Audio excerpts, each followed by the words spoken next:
Amados amigos, queridos irmãos, boa noite a todos. Que a paz do nosso Mestre Jesus, o amor de Maria de Nazaré nos envolva, nos fortaleça e, por que não dizer, nos proteja hoje e sempre. Nós estamos numa fase que precisamos. Como eu estou sem máscara, eu fico aqui isolado na frente. Vocês com as máscaras aí, mas juntos nós podermos formar nessa noite uma corrente de força, uma corrente positiva, de pensamentos e vibrações, para nós trocarmos algumas ideias, algumas reflexões sobre uma das parábolas que mais nos traz dúvidas. Se todos pegássemos o Sermão da Montanha, a espinha dorsal com o ensinamento moral do Cristo, temos lá as bem-aventuranças e temos as parábolas. Foram várias ditas. Na noite, nós escolhemos uma para interpretarmos aqui juntos, despertarmos um raciocínio sobre ela e também pesquisarmos para tirarmos as conclusões sobre a parábola do filho pródigo. Afinal de contas, todos nós somos filhos, somos pais, somos irmãos e, acima de tudo, temos livre arbítrio para tomarmos as nossas decisões, como o filho pródigo assim o fez na parábola. Obviamente que a doutrina espírita nos ensina que, para cada decisão livre, nós somos obrigatoriamente o quê? Responsáveis. O plantio não é obrigatório, mas a colheita é. O que eu fizer ou deixar de fazer, eu vou responder por isto. E na parábola do filho pródigo, tem uma demonstração prática disto, desta realidade em que todos nós somos, acima de tudo, filhos de um mesmo Pai. Pai nosso que estais nos céus. Nós trazemos o DNA divino, como a gente vê na parábola do filho pródigo. Alguém nunca ouviu falar dela? Nunca? Nenhuma vez? Ótimo, então todos já, pelo menos uma vez já ouviram, não é? Pronto. Porque ela começa no Evangelho de Lucas.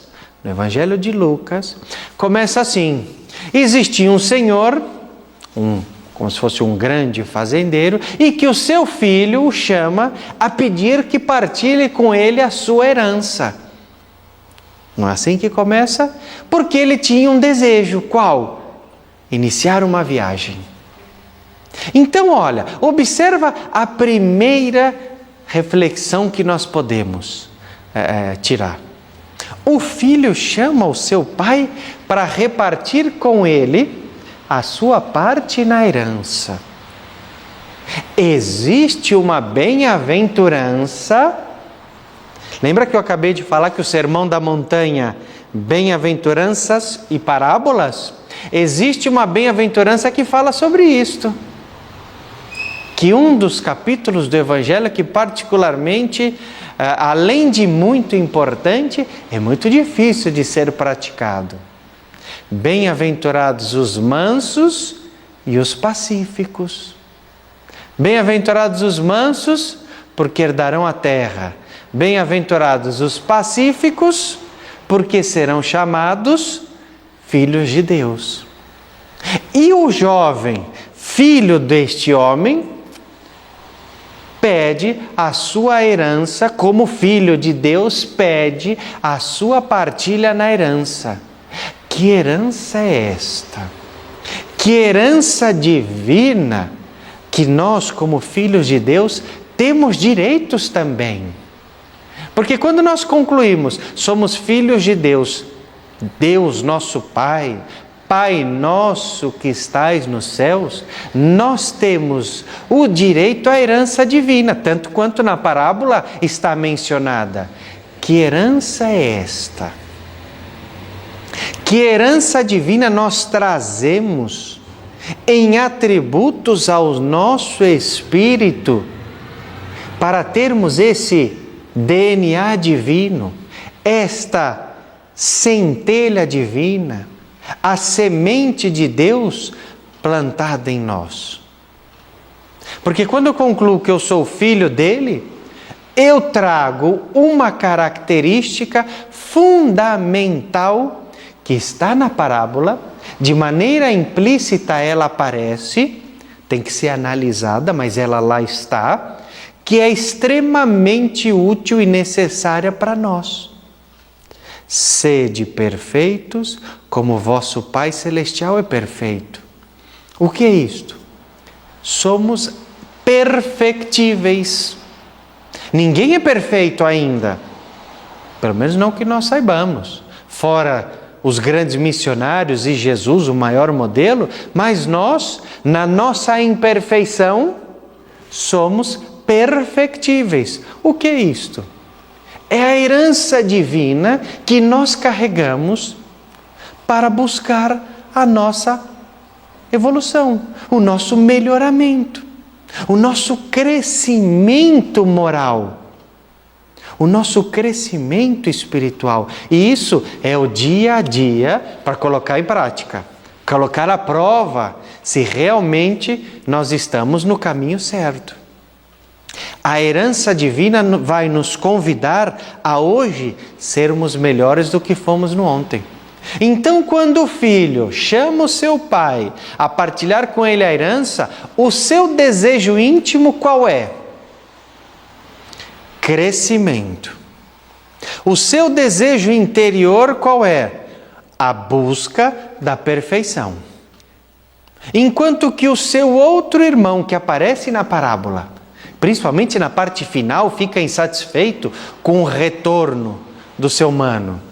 Mas aquele irmão, ao perceber isso, esforçou-se por também iniciar uma viagem ou permaneceu junto ao seu pai? Ali permanece. Sabe o que me faz lembrar? Vocês já ouviram falar do mito da caverna de Platão? Filósofo Platão, discípulo de Sócrates. Eu particularmente gosto muito. Platão tem o mito da caverna. Para quem nunca ouviu falar, é uma história interessante, que aparece inclusive menção a ela nos livros de André Luiz, salvo me engano, Entre a Terra e o Céu. O que é isto? Existia numa caverna escura, cheia de água, peixinhos. E lá habitavam, na escuridão, uma vida inteira. Até que um deles observa um pequeno ponto de luz a chegar naquela caverna escura. E por pequenino que fosse, destacava-se no meio daquela escuridão. O que ele fez? Por ser pequenino, esforçou-se por passar por aquele caminho. Chamou os demais colegas para iniciarem a viagem com ele. Ninguém quis. Ninguém. E ele vai, chega a um oceano de luz. Aquela imensidão azul maravilhosa. Eu vivo aqui à beira-mar. É lindo aquilo no final da tarde com o sol a refletir. Acho fantástico, uma das cenas que eu acho assim maravilhosas. Eu inclusive quando volto para casa com meu filho, eu paro ali à beira do mar para a gente agradecer ao sol pelo dia que nós tivemos. Isso é maravilhoso. Enfim, o peixinho ali chega ao oceano maravilhoso, se deslumbra. Mas a felicidade só não é completa, precisa dos irmãos. Então o que ele faz? Esforço novamente para retornar à escuridão e chamar os seus amigos. Olha, eu achei a luz lá. Não é fácil o caminho. Tem que fazer um esforcinho aqui, ó. Mas a gente passa. Vamos? O que os outros peixes disseram? Vamos partir do princípio que peixes falam, ok? Eu devia ter iniciado com isso, não é? Vamos partir do princípio que peixes dialogam, que de fato eles se comunicam. O que os peixes disseram? Daqui não saio, daqui ninguém me tira.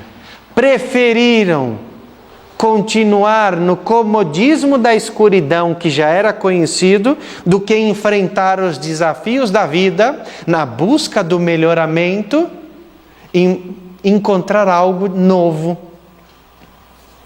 E é por isso que na parábola, num primeiro momento, a intenção do filho ao partilhar a herança era buscar o seu crescimento, as suas experiências pessoais, para que ele conseguisse conquistar o seu merecimento. O outro irmão permanece ao lado do pai. Mas aquele jovem, imbuído dessa vontade, pede a sua herança e vai. Inicia a viagem. Tempo passa-se.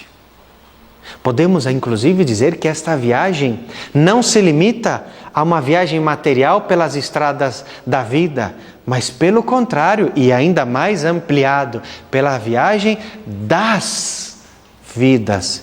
Porque podemos chegar, inclusive, a uma interpretação que esta viagem deste filho poderia ser uma, duas, várias reencarnações.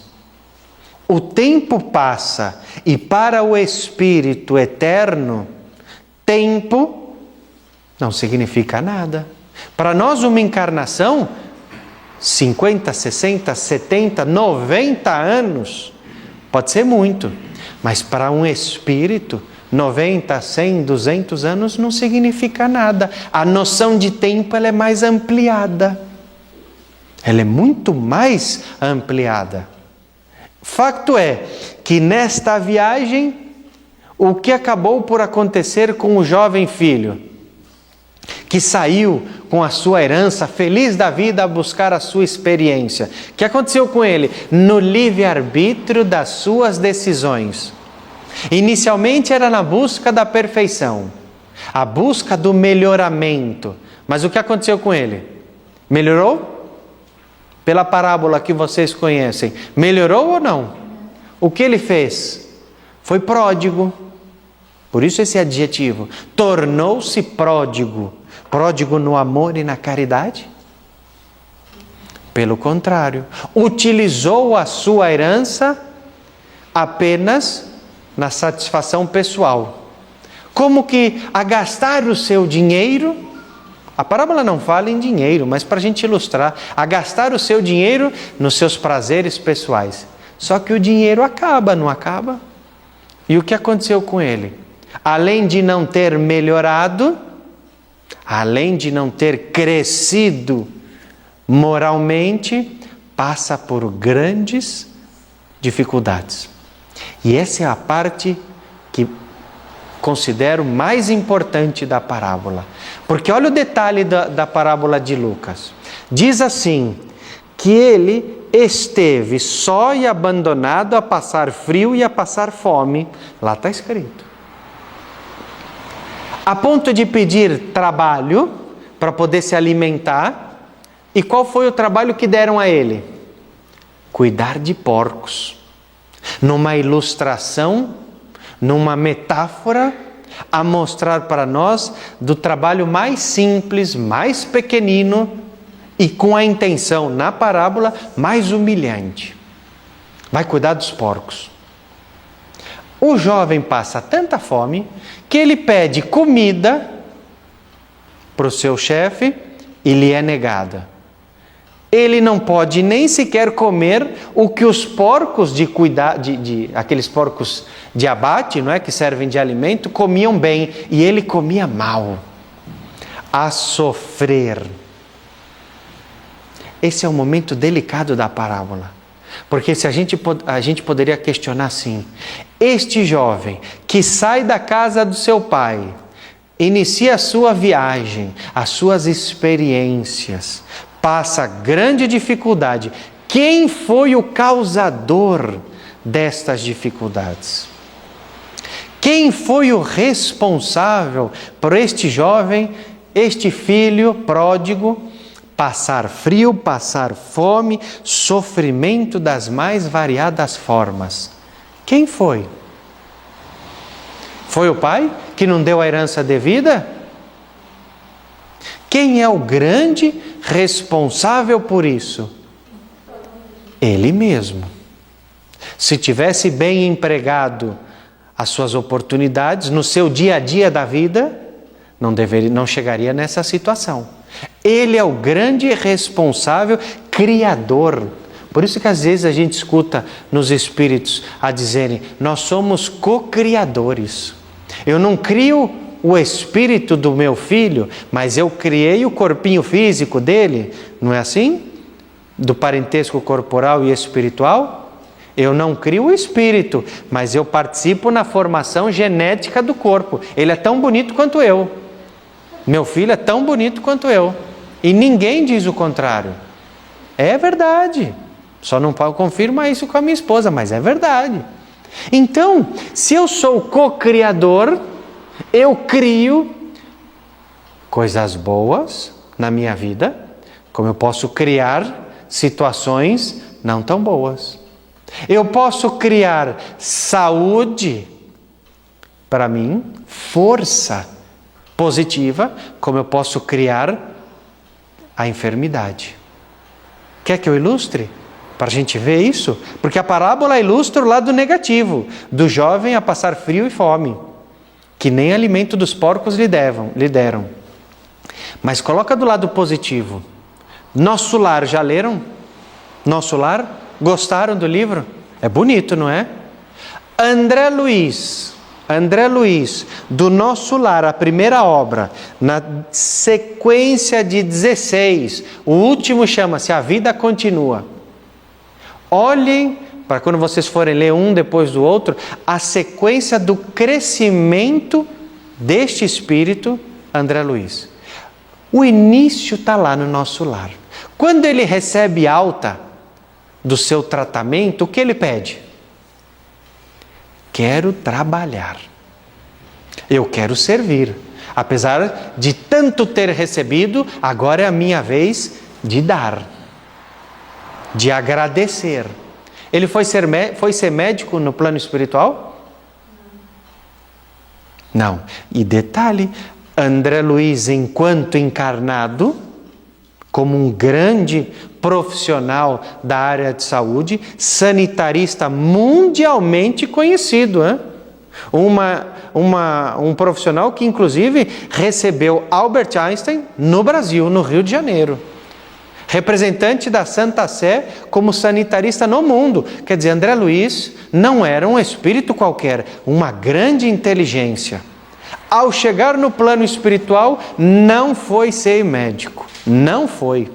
Não tinha condições para isto. Mas ele tinha um fator importante: vontade, desejo de servir. E o que ele foi fazer? Algo que muitas vezes a gente foge. Como dizem lá do Brasil, foi fazer parte do clube da vassoura. Ninguém quer, né? Chega ao centro espírita, eu gostaria de trabalhar. Ótimo, seja muito bem-vindo.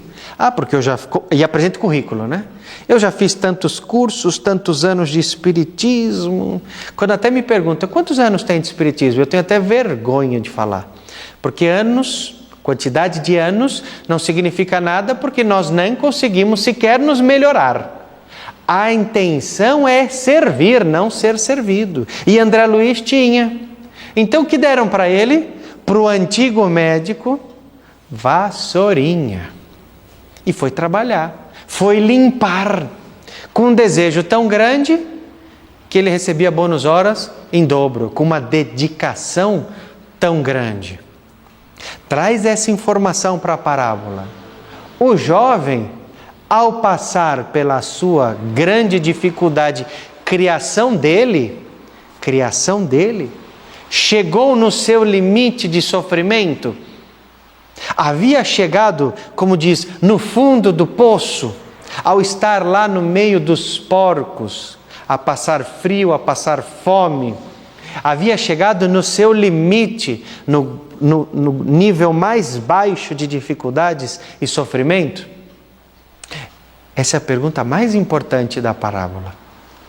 Essa é a reflexão mais importante, porque a partir dela há uma mudança de ótica.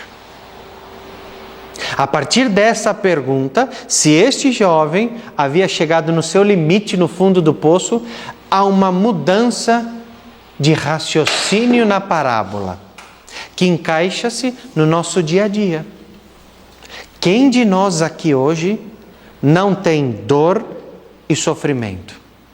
Quem de nós, reencarnado neste planeta de provas e expiações, nós não temos as nossas próprias dificuldades? Sejam elas materiais, sejam elas morais. Dói a cabeça, dói o coração, dói o estômago. Como dizia um amigo meu, dói o coração. Né? Dói o coração. Dói tudo no corpo. E ainda se fizer frio e chuva, eu não vou ao centro espírita. Eu costumo dizer aí que tem que ir mesmo, para poder sair daqui melhor, porque isto aqui, um centro espírita como este, é um verdadeiro pronto-socorro espiritual. A gente recebe muito mais do que imaginamos, muito mais, porque aqui tem bons espíritos. Então, nesta dor e sofrimento que nós passamos no nosso dia a dia, elas nos impedem de caminhar. A nossa dificuldade, criação nossa, nos impede de caminhar, nos impede de raciocinar, nos impede de decidir entre o certo e o errado, entre vir e não vir, entre fazer e não fazer, ou mais importante ainda, entre amar e não amar. Nos impede? Nós podemos chegar no plano espiritual e falar: doía tanto, Senhor, que eu não tive condições de fazer? Dá para fazer isso? Quando nós desencarnarmos e formos recebidos, se tudo der certo, no plano espiritual, numa colônia aqui sobre a cidade do Porto? Lá eu não fiz mais porque doía o coração. Dá para fazer isso? Eu sei que o coração é aqui, é só... Né? Dá para justificar com isso? Não dá. Não dá. A quem muito for dado, muito será pedido. E acima de tudo, há muitos os chamados, oportunidade para todos, pouquíssimos os escolhidos. De maneira que, na parábola, com todas essas informações, o jovem havia chegado no fundo do poço? Não. Não havia. Por que não havia chegado no fundo do poço? Porque lhe restava a racionalidade. Ele ainda conseguia pensar, ainda conseguia refletir e decidir. Eu, quando me excedo no livre-arbítrio, eu tenho mais limitado. Eu sou livre para fazer o que quiser, mas eu não posso influenciar no livre-arbítrio do outro. Aí eu me excedo, então o meu passa a ficar mais limitado. Porque eu tenho que respeitar o outro como eu gostaria que me fosse respeitado.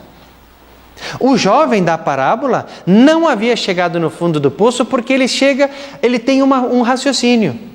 Os empregados de meu pai alimentam-se melhor do que eu.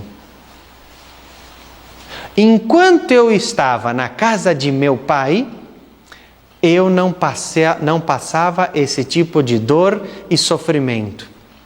Os que lá estão são muito mais felizes dos que aqui estão. Então esta reflexão mostra que o filho não havia chegado no fundo do poço. E por estas reflexões, ele toma uma decisão importante. Quero melhorar. Sempre, cada dia é uma nova oportunidade, cada segundo é uma nova oportunidade da melhora. Então o que ele diz? O que ele decide? Vou voltar. Não aguento mais, vou voltar para a casa do papai. Não é assim? E ao retornar com o pensamento, vou dizer ao meu pai que sou pecador e não sou digno de ser chamado seu filho. Olha o arrependimento, olha a vergonha. Ninguém precisa ir lá e botar o dedinho. Olha, o que fizeste está errado. Ele já sabia daquilo que ele havia feito mal. Que atire a primeira pedra quem nunca pecou. Porque às vezes a gente olha só para o lado daqueles que atiram a pedra. E daquele que pecou, da Maria de Madalena que lá estava, humilhada em praça pública, que sabia que havia errado. Porque cada um conhece a si mesmo. Nós não precisamos vir aqui dizer, tu erraste assim, assim e assado. Para quê? Além de falta de educação, é falta de caridade. Não precisa. Cada um que raciocine por si só e tome a decisão. Eu quero melhorar. Eu quero ser uma boa pessoa. Meu filho todo dia chega em casa, papai, portei-me bem na escola. Todo dia. Falo, ótimo, ainda bem. Ele precisa perceber que com ele vai portar-se bem ou portar-se mal. Isso pequenino, né? Vai fazer 5 anos mês que vem. E nós precisamos ter esse despertar que na parábola mostra desse jovem que teve o seu despertar. Porque com ele, com este despertar, nós vamos verdadeiramente melhorar. Não basta falar eu quero. Precisa dizer eu vou. Não vou enganar o próximo. Se eu não quiser, eu engano a mim mesmo, não o outro. Eu posso dizer para o Júlio que eu quero melhorar, mas se aqui dentro eu não quiser, eu engano o Júlio ou a mim mesmo? Não dá. Então eu preciso ter esse despertar. E nessa situação, a dor é sim uma bênção divina. Porque por meio dela, foi o veículo que impulsionou esse rapaz ao seu despertar. Não precisa ser assim com todo mundo. Não é assim com todo mundo. Existem 2 caminhos para o despertar. Um mais fácil, mais direto e muito mais objetivo, que é uma linha de crescimento horizontal, que é o caminho do amor. Pouquíssimos, raros, são aqueles que fazem a opção de seguir uma linha crescente vertical de amar. Nós o que fazemos? A opção pelo outro caminho. Sabe como ele é? É assim, ó. Aqui para baixo, para depois começar a subir. Nós criamos, desde o início da nossa vida, das nossas vidas, através das múltiplas reencarnações, criamos uma série de débitos que fazem com que o nosso perispírito esteja doente ainda, manchado. Nós precisamos limpá-lo para poder começar a crescer. É o despertar. E esse é o caminho que muitos de nós adotamos. Muitos ainda. É o caminho da dor. Por isso que ela torna-se uma bênção para ser o despertar para nós. Eu não aguento mais sofrer. Quero melhorar. Quero conseguir ter boas energias, saúde. E a saúde passa-se pela física, mental e espiritual. Aconteceu com o rapaz da parábola. Ele volta para casa com a sua vergonha. Vou dizer ao meu pai que não sou digno de ser chamado seu filho. E volta. Quanto tempo? Não diz na parábola. Mas o tempo novamente passa-se. Desta vez com a intenção de crescimento. A intenção real. Ao se aproximar da casa, o seu pai ao longe, como que a perceber a chegada do filho, vem feliz da vida. Vem feliz da vida. Quem tem filhos aqui? Quando o filho erra, qual é a nossa postura? Porque essa mesma pergunta encaixa-se na parábola. Por que o pai, ao respeitar a decisão do filho lá atrás, no início da história, e dividir com ele a herança, o pai não disse, meu filho, vais fazer asneiras.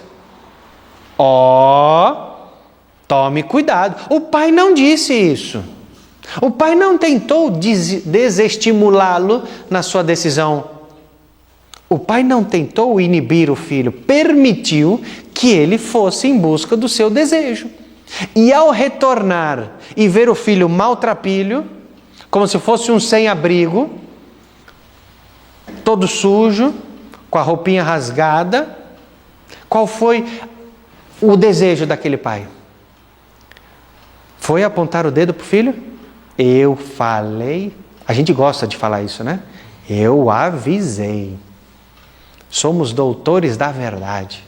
Eu bem que avisei. O pai fez isso? Nós fazemos isso? Olha como a parábola encaixa-se no dia a dia nosso. Nós fazemos porque o pai na parábola não fez. Foi lá e abraça o filho. Dá a ele todo o carinho possível. O recebe de braços abertos. Tanto deu carinho para o filho que criou ciúme no outro irmão, não foi? Criou ciúme. Mas olha a importância da parábola deste pai que recebe o seu filho de volta à sua casa, sem julgá-lo, sem censurá-lo, sem criticá-lo. Até porque, se nós, na educação em casa, os meus são pequeninos, não sei o de vocês.